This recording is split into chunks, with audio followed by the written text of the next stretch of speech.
Bizkitartean aurra eskolako lanetan zebilen, musikakatean Spice Girl taldearen ondardiskoa behatuz.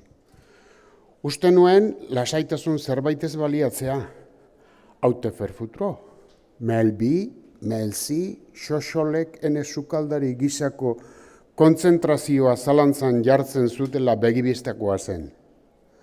Orduan, aierrako gertakariaz gogoratu nintzen, eta zin egin nuen nire baitan eniola aurrari horrelakorik neoiz kontatuko.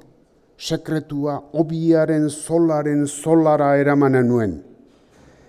Bat-batean, xungo pezak zartaginean amultxuki pausatzen ari nintzela, joan jin soila azkizuten, aurra jauzika saietxean landatu zitzaidan, zartagin zaharraren oreka landerrean ezarriz. Kexatu nintzaion. Zer duzu, hola hauntza bezala punpaka? Eniz hauntza ama, xilik, zer jaten dugu? Ardikia.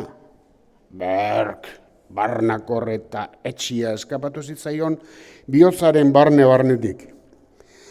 Alde bakar batetik erretaloaren antzera negarrez ipaka hasi zen. Ez dut maite, ez dut janen.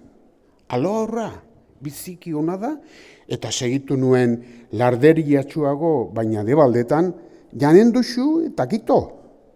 Ardikia metaka badut eta ozkailua ustu behar noizbait. Ez dut janen, errepikatzen zidan tematxu, kasko gogor eta une hartan zinez mainontzi.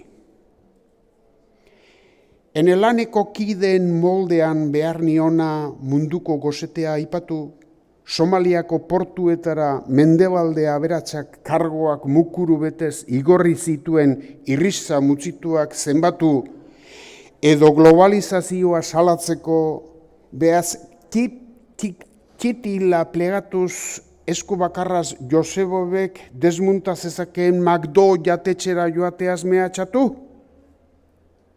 Jabalduko zirena Europako ume goastatu kapritxo horiek?